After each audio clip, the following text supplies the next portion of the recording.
My dear friends and students, I Sahars Gira welcomes you to my channel Shivers Education. In this video, we are going to talk about implementation of queue using linked list. In previous video, we talked about implementation of queue using array. So let's get started. Hash include studio.h. जैसे कि हम जानते हैं studio.h यानी standard input and output, ये हमारी एक header file होती है जिसके अंदर काफी सारे कीवर्ड जो है वो कंटेंट होते हैं, just like scanf, printf, gets, f, flush, null, etc. Second is hash include conio.h. conio.h जो है वो हमारी एक और हेडर फाइल होती है, ठीक है, कंसोल इनपुट एंड आउटपुट. इसके अंदर हम क्या काम करते हैं, इसके अंदर बेसिकली जो काफी सारे कीवर्ड है just like clear screen, get ch, ये सब जो है वो इसके कीवर्ड्स है. Next is struct node. हम क्या कर रहे हैं, यहाँ पे एक नोड को डिक्लेयर कर रहे हैं. नोड के दो पार्ट होते हैं, एक इन्फॉर्मेशन और एक पॉइंटर पार्ट. फर्स्ट इज हमने क्या करा, इंट डेटा, यानी कि ये जो है वो डेटा डिक्लेयर करेंगे. यहाँ पे जो है वो डेटा वाला पार्ट होगा जो डेटा को स्टोर करेगा. Second is struct node star next, यानी कि क्या करा हमने, इस नोड के अंदर एक स्ट्रक्चर यानी कि एक पॉइंटर बनाया जिसका नाम हमने रखा नेक्स्ट, जो कि नेक्स्ट वैल्यू पे पॉइंट करेगा. अब हमने क्या करा, एक पॉइंटर बनाया फ्रंट, एक बनाया रियर, दोनों पे अभी नल पे ऐड करा, यानी कि उसके अंदर कोई भी वैल्यू जो है वो अभी स्टोर नहीं है. फिर हमने क्या करा, वॉइड इंसर्ट ब्रैकेट में डाला इंट, यानी कि हमने क्या करा, यहाँ पे एक फंक्शन डिक्लेयर कर रहे हैं. अब यहाँ से हम इंसर्ट एक फंक्शन डिक्लेयर करा और वो जो है वो रिटर्न करेगा आर्ग्यूमेंट इंटीजर टाइप का. फिर वॉइड डिलीट, ये हमने अनदर ऑपरेशन बनाया इसमें या फंक्शन बनाया. फिर वॉइड डिस्प्ले, एक और हमारा फंक्शन. फिर हमने वॉइड मेन, वॉइड का मतलब क्या हो गया कि कोई भी हमें रिटर्न जो है वो नहीं करेगा, कोई भी आर्ग्यूमेंट या कोई भी वैल्यू को वो रिटर्न नहीं करेगा. मेन हमारा प्रोग्राम यहाँ से जो है वो स्टार्ट हो रहा है. आओ, इंटीजर टाइप के हमने दो वेरिएबल डिक्लेयर करे, चॉइस और वैल्यू. उसके बाद क्लियर स्क्रीन की, कोई भी पुरानी जो स्क्रीन पे जो है वो वैल्यू शो ना हो. उसके बाद printf/n Q implementation using link list. हमने क्या करा, अब हमारा मेन्यू जो है वो डिक्लेयर कर रहे हैं. सबसे पहली लाइन हमारी जो है वो आउटपुट में ये शो होगी. अब while 1 यानी कि while लूप लगाया जब तक कि वो ट्रू है कंडीशन. अब हमने यहाँ पे अपना मेन्यू शो कराना है, तो मेन्यू को थोड़ा सा डिजाइनर बनाया हमने, ठीक है. तो फर्स्ट लाइन में मेन्यू रखा, मेन्यू के आगे हमने डिजाइन ऐड करे थोड़े बहुत. उसके बाद printf, फर्स्ट इज इंसर्ट, फिर न्यू लाइन में अगला शो डिलीट, थर्ड जो है वो न्यू लाइन में शो डिस्प्ले, फोर्थ जो है न्यू लाइन में शो एग्जिट. फिर उसके बाद printf एंटर योर चॉइस. अब यूजर से हम चॉइस डलवाएंगे और उस चॉइस को हम रीड करवाएंगे. एंटर योर चॉइस के बाद %d एड्रेस चॉइस पे, कि चॉइस वाली वैल्यू पे जो है वहां पे हम उसके एड्रेस पे जो है इस वैल्यू को स्टोर करेंगे. अब हमने क्या करा, यहाँ से स्विच केस चलाएंगे, ठीक है. स्विच चलाया चॉइस. अब केस 1 में क्या हो, printf enter the value to be insert, यानी कि यहाँ पे हम इंसर्शन वाला ऑपरेशन जो है वो फॉलो करवाएंगे. scanf %d एड्रेस वैल्यू, यहाँ पे क्या हो जाएगा, वैल्यू है जो वो स्टोर हो जाएगी उस एड्रेस पे. और उसके बाद इंसर्ट वैल्यू, यानी कि जो भी वैल्यू डाली हो वहां पे इंसर्ट हो जाएगी और लास्ट में ब्रेक हो जाए. केस 2 इज डिलीट, यानी कि जो भी वैल्यू उसके फ्रंट पे होगी वो क्या हो जाए, वहां से डिलीट हो जाए और ऑपरेशन ब्रेक हो जाए. केस 3 इज डिस्प्ले, डिस्प्ले यानी कि जो भी वैल्यूज उसमें है वो डिस्प्ले होके ब्रेक हो जाए.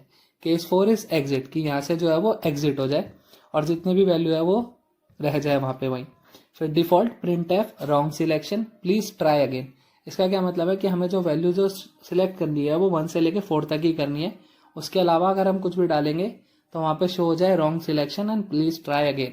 के बाद हमने जो है अपने ब्रेसेस जो है वो क्लोज करे, चेक करके कि कहाँ पे कौन सा ब्रेसेस जो है वो खत्म हो रहा है. और लास्ट वाला जो ब्रेसेस है वो हमारा वॉइड मेन वाला खत्म हुआ. उसके बाद जो हमने जो फंक्शन के प्रोटोटाइप डिक्लेयर करे थे, अब हम उसके अंदर उसकी वैल्यूज रखते हैं कि किस तरीके से जो है उसके अंदर ऑपरेशन जो है वो फॉलो हो. वॉइड इंसर्ट ब्रैकेट में रख दिया इंट वैल्यू, यानी कि हमने यहाँ पे इंसर्शन वाला जो ऑपरेशन था उसको फॉलो करना है. और जो रिटर्न वैल्यू है वो कौन सी है, इंटीजर टाइप है. अब इसमें हमने क्या करा, स्ट्रक्ट नोड न्यू नोड, यानी कि हमने एक न्यू नोड बनाई यहाँ पे. उसके बाद new node equal to struct node star malloc size of struct node. This statement has at least 3 operations to be understood. First is struct node star new node, यानी कि ये जो एक स्टेटमेंट है वो क्या कर रही है, डिक्लेयर कर रही है एक वेरिएबल को जिसका नाम है new node as a type of pointer to the struct node, कि ये पॉइंटर के तरीके से जो है वो काम करेगी. उसके बाद malloc size of struct new node, ठीक है. तो इसमें क्या है कि मैलॉक जो है वो एक स्टैंडर्ड लाइब्रेरी फंक्शन होता है सी के अंदर, जो कि एलोकेट करता है memory of size equal to the size of new node structure, ठीक है, कि सेम साइज की जो है वो न्यू नोड को इंप्लीमेंट कर देगा. Next one is new node equal to struct node star malloc. इसका क्या मतलब है, the pointer returns by malloc function is type casted into pointer to struct node type and then assign to new node variable. So ये था हमारा इस line का मतलब. And now new node data, यानी कि जो डेटा है वो डेटा पार्ट जो है वो न्यू नोड का, उसके अंदर जो है वो हम वैल्यू को स्टोर कर दे.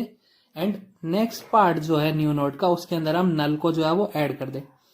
If front is equal to null, front equal to rear equal to new node, तो इस तरीके से जो है हम वो डिक्लेयर कर दे. एल्स रियर का जो नेक्स्ट वाला पार्ट है उसके अंदर हम न्यू नोड ऐड कर दे और रियर को हम कर दे इक्वल टू न्यू नोड.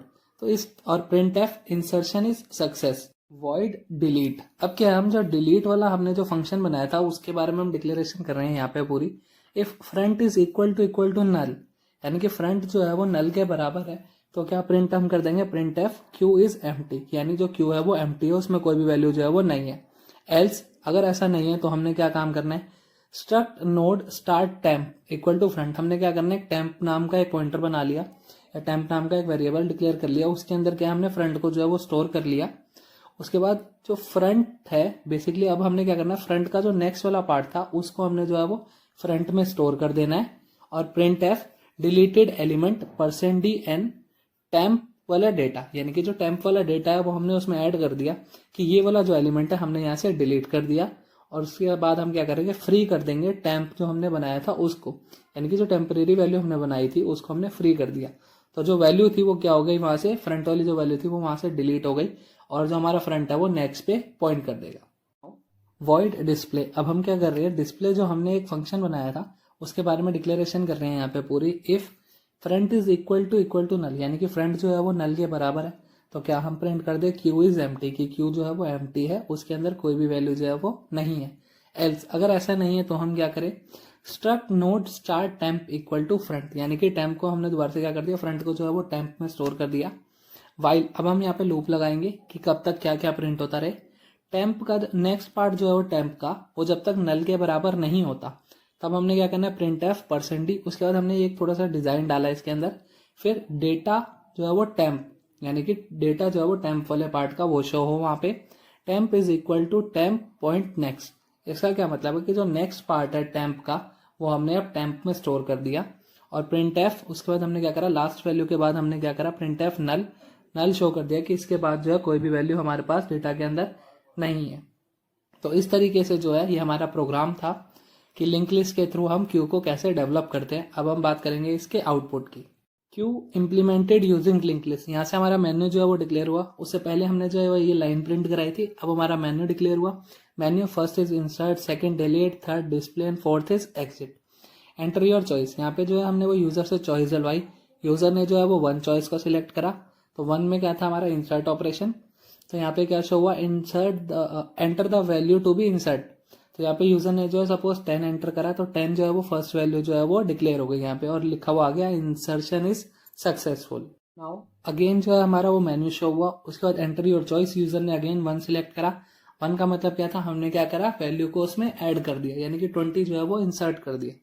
फिर हमारा मेन्यू शो हुआ. मेन्यू शो होने के बाद जब यूजर से चॉइस का पूछा गया एंटर योर चॉइस, तो यूजर ने इस टाइम 3 सिलेक्ट करा. 3 का मतलब जो भी हमारी वैल्यूज है वो वहां पे डिस्प्ले हो जाएंगी. तो सबसे पहले हमने 10 ऐड करा था, उसके बाद 20 और लास्ट में क्या शो हुआ, नल, कि यानी कि ये जो है वो हमारे पास 2 वैल्यूज हैं और लास्ट में नल है. फिर अगेन हमारा मेन्यू शो हुआ. मेन्यू शो हुआ तो यूजर ने अब की बार जो सिलेक्ट करी चॉइस वो करी 2 का मतलब क्या है, यानी कि डिलीशन. तो क्या हुआ, वहां से जो 10 यानी कि फ्रंट पे जो वैल्यू थी वो क्या हो गई, वहां से डिलीट हो गई. देन अगेन हमारा मेन्यू शो हुआ. यूजर ने अगेन चॉइस डाली. तो यूजर ने इस बार चॉइस डाली 3 का मतलब डिस्प्ले. तो जो हमारा रिजल्ट डिस्प्ले हुआ इस बार 20 और नल, क्योंकि 10 जो है वो पहले ही डिलीट हो चुका है. तो ये हमारा आप यहाँ का आउटपुट हो गया. ये हमारा प्रोग्राम था, implementation of Q using link list. Hope you like the video. Thank you.